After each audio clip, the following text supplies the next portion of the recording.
We're following a developing story for you as we kick off 13 News at 5 o'clock. Right now, there are 5 people under arrest. They are accused of stealing millions of dollars worth of jewels and cash. It all started at a store near South Emerson Avenue and East Thompson Road. It then ended after a police chase along I-65 through Boone County before ending in Clinton County. So we want to check in with our Samantha Johnson. She joins us live from outside the store where it all began. This is on Indy's southeast side. Sam.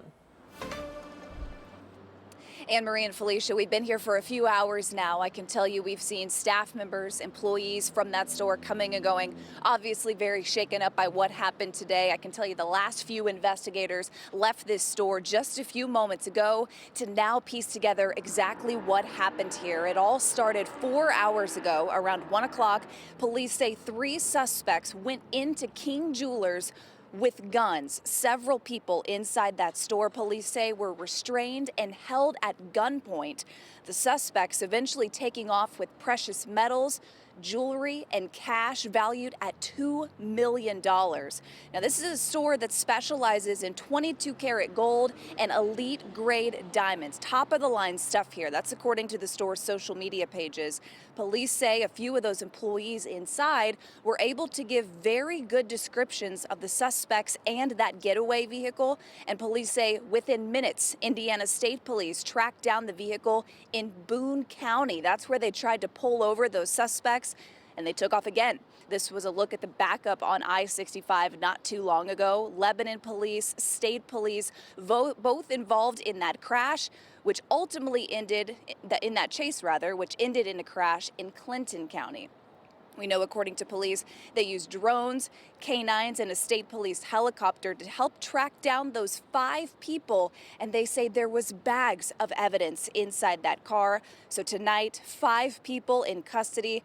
Thankfully, no one here at the store was hurt. Now, just within the last few minutes here on the southeast side, there is now a sign on that door that says closed today, see you tomorrow. Like we mentioned, the investigation certainly just now beginning into what exactly happened here. The last few left just a moment ago.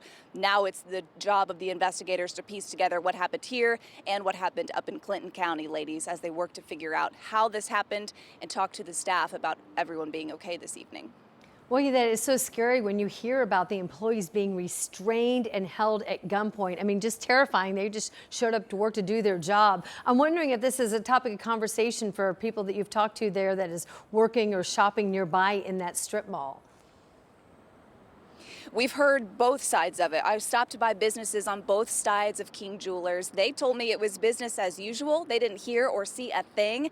But there was one lady who works a little ways down who said, yeah, I saw what I thought were kind of some suspicious people earlier this afternoon before that robbery happened. So obviously police, I can tell you there's a lot of security cameras here that police will be using to help piece together what happened. Obviously, the folks inside still shaken up, though. Yeah, oh, for sure. Sounds like something out of a movie. Sam, thank you so much for reporting.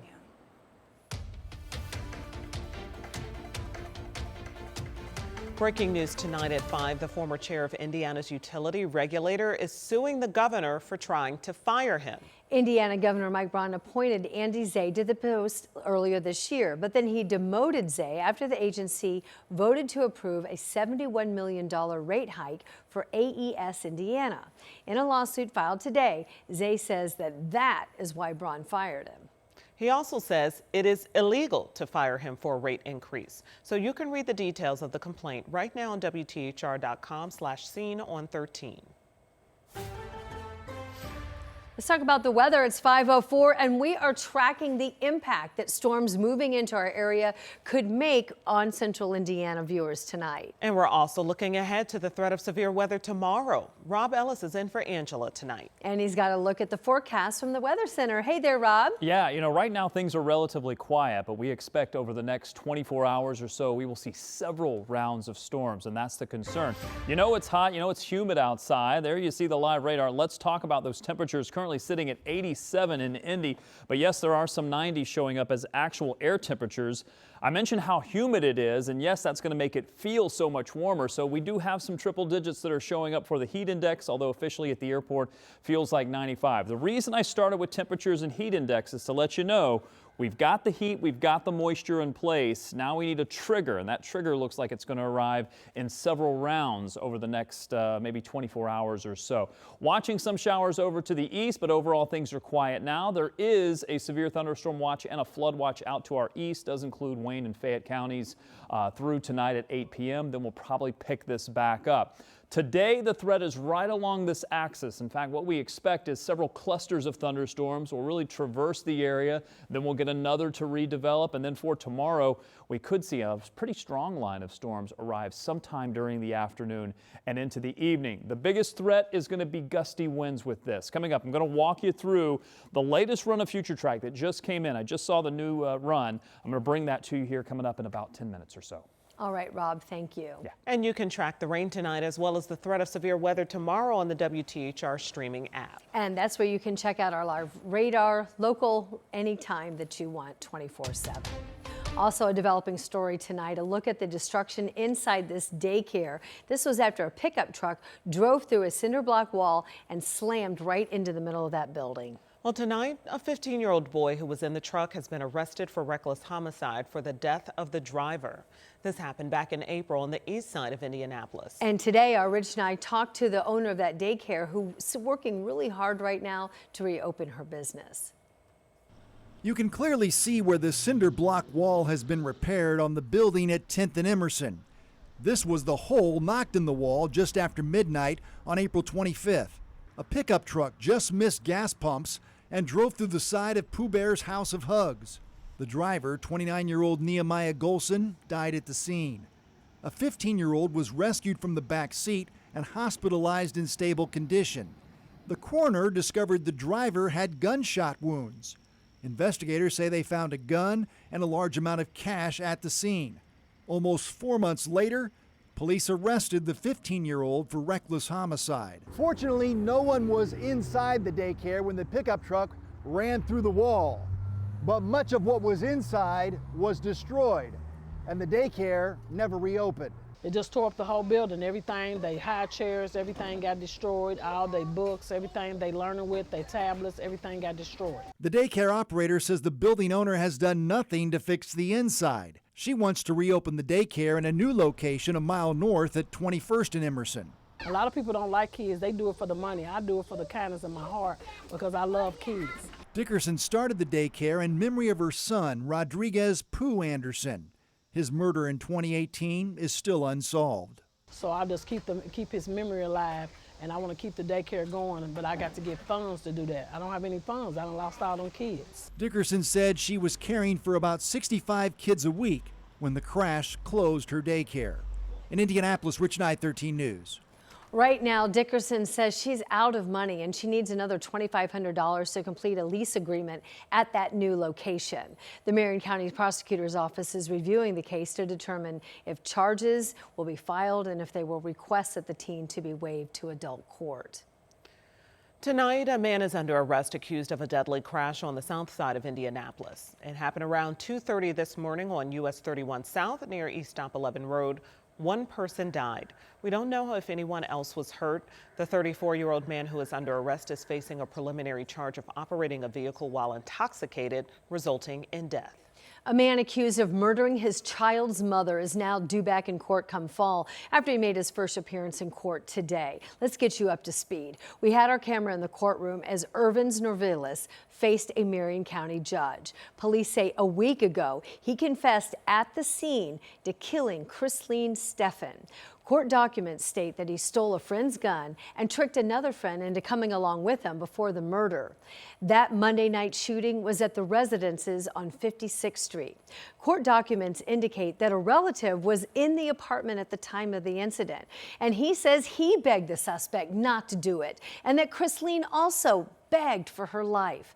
The suspect also told police that he would have killed Chrisleen's cousin too if she had been there because he's mad at her because she introduced Chrisleen to other men after their breakup. Tonight, a man is under arrest after a shooting at an Indianapolis hotel. Metro Police say the person shot is now in critical condition at last check. The shooting went down at the Welcome Inn. That's off Shadeland Avenue near I-70. According to police, the 40-year-old suspected shooter was in an argument with people at that motel when he started to leave, but then turned and allegedly shot the victim twice in the abdomen. The suspect then ran away, but police say they were able to track him down.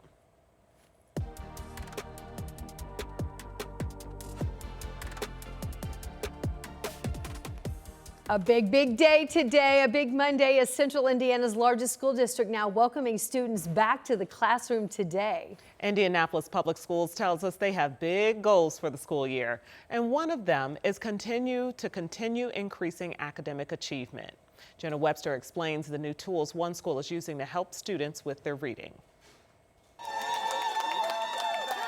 The first day of school brings both nerves and excitement. To see my new teacher. Have a great day. For these students at James Russell Lowell School 51, there's a full year of possibilities ahead of them, with new goals to achieve. I think to learn anything I can.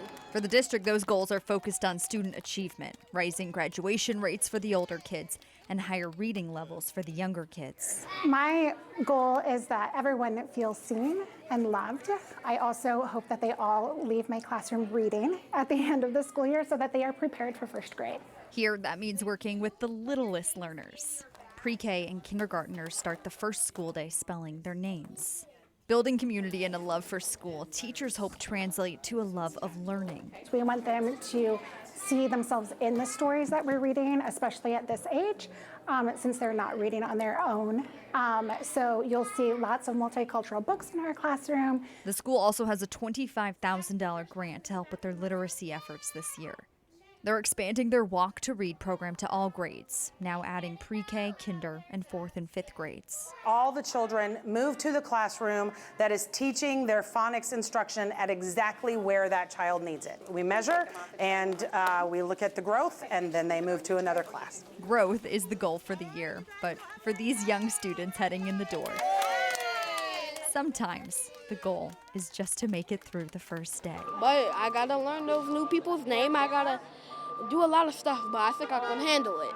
The State Board of Education is expected to release the results from last year's literacy tests on Tuesday, so IPS is hoping everything they did last year to increase those reading proficiencies will be reflected in those results. In Indianapolis, Jenna Webster, 13 News. IPS made $24 million in budget cuts ahead of this year, and the superintendent today says not changing how students are learning. She did warn if taxpayers don't approve a new operating referendum, the district will need to consider school closures, staff reductions, and less services for students.